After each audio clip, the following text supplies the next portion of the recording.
Oke, argumen akan saya mulai dalam 3, 2, 1. Ya, pengenaan pajak yang tinggi terhadap perusahaan manufaktur yang mulai menerapkan otomatisasi merupakan hal yang tepat, merupakan keputusan pemerintah yang tepat dan masuk akal secara logika.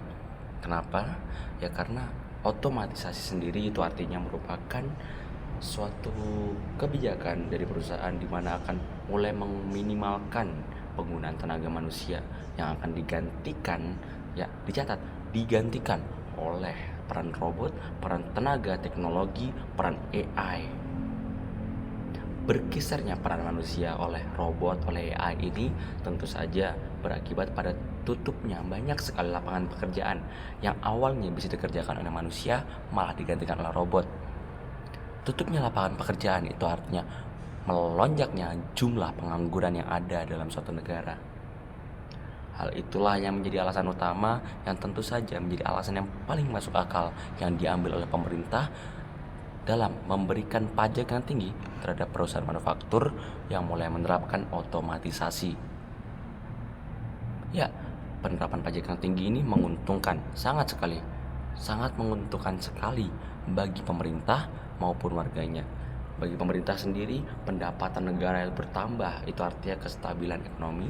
Dan bagi warga sendiri, dengan pajak yang ditutupi, ya pajak yang tinggi yang diberikan kepada perusahaan manufaktur akan menutupi pajak yang tidak bisa dibayarkan oleh orang pengangguran. Tentu saja, kenapa tidak? Pajak itu ada karena adanya pendapatan. Bila Anda pengangguran, Anda tidak memiliki pendapatan, bagaimana Anda membayar pajak?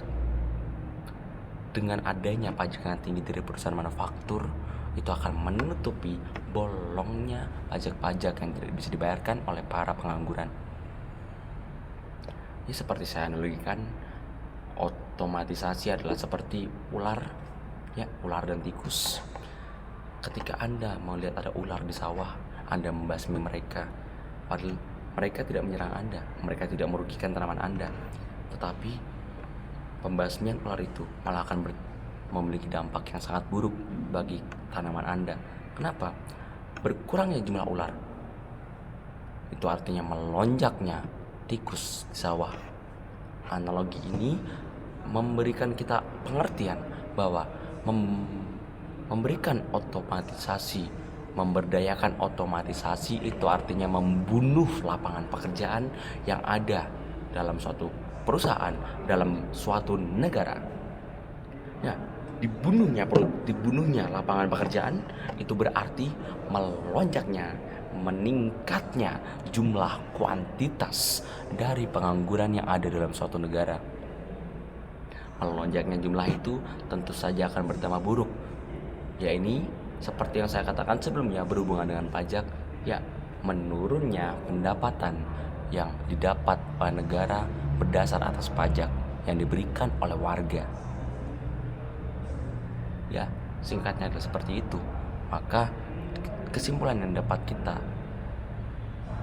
rangkai dari berbagai analisis, dari logika yang mudah adalah memberikan pajak yang tinggi kepada perusahaan manufaktur yang memberlakukan otomatisasi terhadap pengerjaan produknya merupakan keputusan yang tepat tentu saja, merupakan keputusan yang logis dari pemerintah tentu saja, karena itu akan memberikan dampak positif, yakni keseimbangan ekonomi, kestabilan ekonomi, yakni pula berkurangnya otomatisasi yang dilakukan oleh perusahaan lain karena mereka tidak ingin ikut-ikutan dengan kerugian yang dialami oleh perusahaan. Misal ada satu perusahaan yang memang sudah melakukan otomatisasi penuh atau otomatisasi yang sangat besar kepada pengerjaan produknya, itu akan memberikan perusahaan lain gambaran, wah kalau kami melakukan otomatisasi, kami akan mendapatkan kerugian berupa pajak yang diberikan oleh pemerintah jauh lebih tinggi daripada kita yang melakukan otomatisasi kecil atau bahkan tidak melakukan otomatisasi dan menggunakan tenaga manusia. Itu juga akan membuka lapangan pekerjaan, terus membuka lapangan pekerjaan, tetap adanya lapangan pekerjaan yang membutuhkan manusia. Sekian dari saya, sekian argumen pro dari saya. Terima kasih.